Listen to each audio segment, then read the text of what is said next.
আজই ডাউনলোড করুন আর এনজয় করুন আপনার পছন্দের শো। এই যশোজিৎ মুখার্জি কোনো কথা নয়, হ্যাঁ, আর একটা কথা নয়।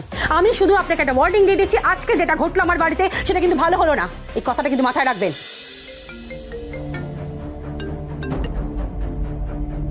হ্যালো, কাজল ঘোষাল বলছি, ডিসিপি ক্রাইম। হ্যাঁ হ্যাঁ কাজল বলো।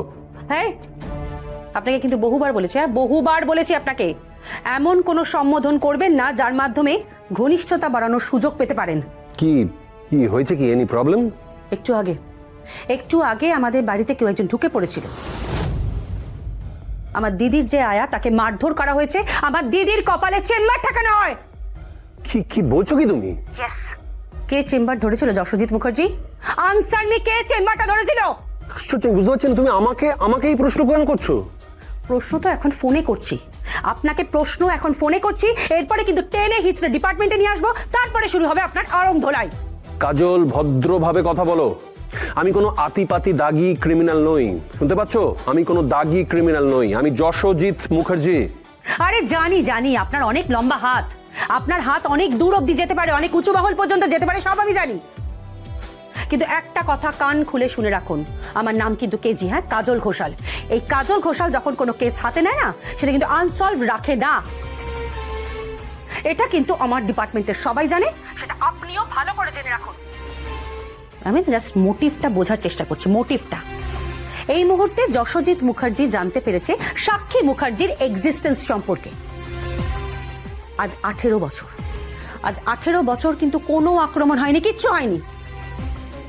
আজ 18টা বছর আমার দিদি এই বাড়িতে পড়ে পড়ে গুমড়ে গুমড়ে মরেছে।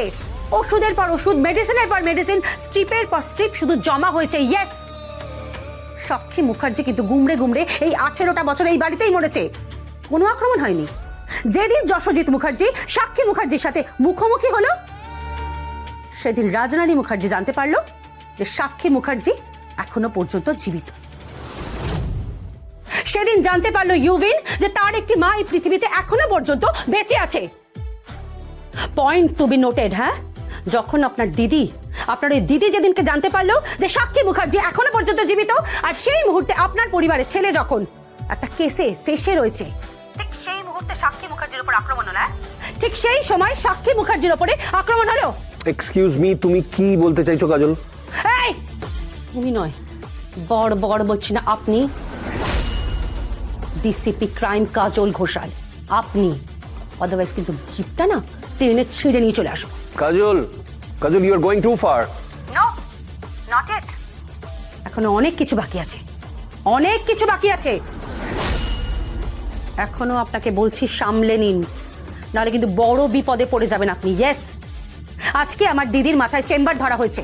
আমাদের বাড়িতে যে মেয়েটি কাজ করে মিনু, তাকে মারা হয়েছে। বড় ঘোটালা হয়েছে কিন্তু, বড় ঘোটালা। আপনি কিন্তু বড় কেসে বিপদে পড়ে যাবেন, বড় কেসে কিন্তু ফেসে যাবেন আপনি। শোনো কাজল, আমি কিছু জানি না। জাস্ট কিপ ইউর মাউথ শাট। হ্যাঁ, আপনি জানেন কি জানেন না আই ডোন্ট নো, বাট আপনাদের পরিবারের কেউ না কেউ তো অবশ্যই জানে। একটা বাচ্চা ছেলেও কিন্তু অঙ্কটা পুরো ক্লিয়ার মিলিয়ে দেবে। 2 + 2 = 4 হয়। নো কাজল, বিলিভ মি, তুমি আমার কথা। এই যশোজিৎ মুখার্জি কোনো কথা নয়, হ্যাঁ, আর একটা কথা নয়। আমি শুধু আপনাকে একটা ওয়ার্নিং দিয়ে দিচ্ছি, আজকে যেটা ঘটলো আমার বাড়িতে সেটা কিন্তু ভালো হলো না। এই কথাটা কিন্তু মাথায় রাখবেন। কি হয়েছে ভাই? আরে কাজল থ্রেট করছে আমাকে। ওর বাড়ি থেকে রিভলভার নিয়ে ঢুকে পড়েছে। নিজে পুলিশের বড় কর্তা হয়ে বসে আছে, কোন ক্রিমিনাল কি করছে তার দায় চাপাচ্ছে আমার উপর। কেন? তুই আমার ফোনটা দিতে একবার। হ্যালো, ভূমিকা বলছি। দায় চাপাচ্ছ কেন কাজল? দায় চাপিয়ে কি করবে তুমি? তুমি কি ব্ল্যাকমেল করতে চাইছো আমাদের? ভয় দেখিয়ে, দাবরানি দিয়ে তুমি কি তোমার নিজের দিদিকে এ বাড়িতে তুলে দেবার চেষ্টা করছো? হ্যাঁ, নাকি পুরনো সম্পর্কটাকে তুমি মেরামত করবার চেষ্টা করবে? আমি তোমায় খুব ভালো করে জানি, তুমি একটি ধুরন্ধর মহিলা কাজল। এই ম্যাডাম, মুখ সামলে কথা বলবেন না, মুখটা সামলে কথা বলবেন। আমার দিদির আজকে এই অবস্থার জন্যে দায়ী আপনি, ধুরন্ধর আপনি। আপনি এত নিম্ন মানসিকতার মানুষ না, এত নিচু মানসিকতার একজন মহিলা, এই সাক্ষী মুখার্জির জুতো পর্যন্ত আপনার বাড়িতে কোনো দিন যাবে না, এই কথাটা মাথায় রাখবেন। আর হ্যাঁ এই ম্যাডাম, ওই ইউভিনকে আর যশোজিৎ মুখার্জিকে সামলে রাখুন কিন্তু। হ্যাঁ, আমি কিন্তু খুব ভালো করে জানি এই পুরো বিষয়টার মধ্যে এরা দুজন ইনভলভড। এই ছাড়ো তো তোমার কথা প্লিজ ছাড়ো। তুমি এই সমস্ত কেসটা সাজাচ্ছ, তাই না? বলো, তুমি কেসটা সাজাচ্ছ, তুমি প্রতিশোধ নিচ্ছ। 18 বছরের প্রতিশোধ নিচ্ছ তুমি কাজল, তুমি রিভেঞ্জ নিচ্ছ না? রিভেঞ্জ, হ্যাঁ? আচ্ছা, তুমি তো আমাকে চেনো না? আমি ভূমিকা চ্যাটার্জি। তুমি জানো না আমি কি করতে পারি? হ্যাঁ, জানো না? আরে জানি, খুব ভালো করে জানি, আপনাকে খুব ভালো করে চিনি। আপনার মতন মানুষদের জীবের মাঝখানটায় শুধু চেরাটা থাকে না। What do you mean? I just mean to say, ওটা সাপেদের থাকে। কাজল, আপনি কিন্তু সাপেদের থেকেও বেশি বিষাক্ত। কাজল, ইয়েস, আপনার বলির জন্যই না আজকে আমার দিদিটার এই অবস্থা। কাজল, এই কাজল নয়, বলেছি না বারবার, ডিসিপি ক্রাইম কাজল ঘোষাল, ম্যাডাম কাজল ঘোষাল। পুরো খানদানকে তুলে নিয়ে আসবো আমার ডিপার্টমেন্টে, আর তারপর শুরু হবে আড়ং ধোলাই। হ্যালো,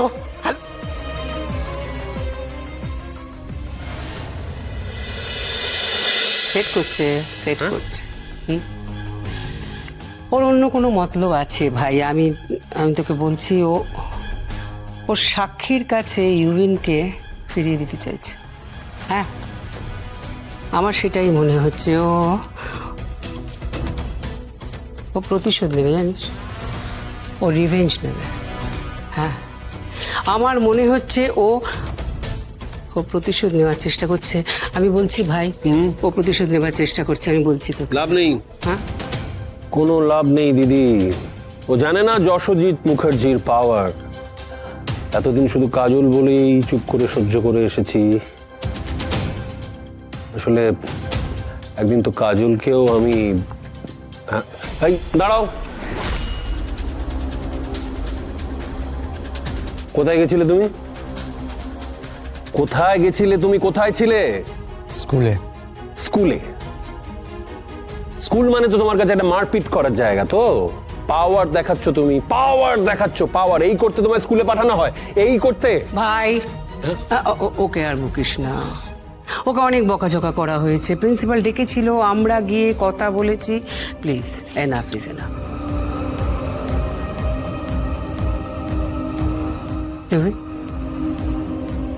স্কুল থেকে সোজা আসছিস নাকি অন্য কোথাও গেছিলি? কোথায় যাবো আমি? আমার যাওয়ার মতো কোনো জায়গা নেই। থাকলে কবে এই বাড়ি ছেড়ে চলে যেতাম আমি।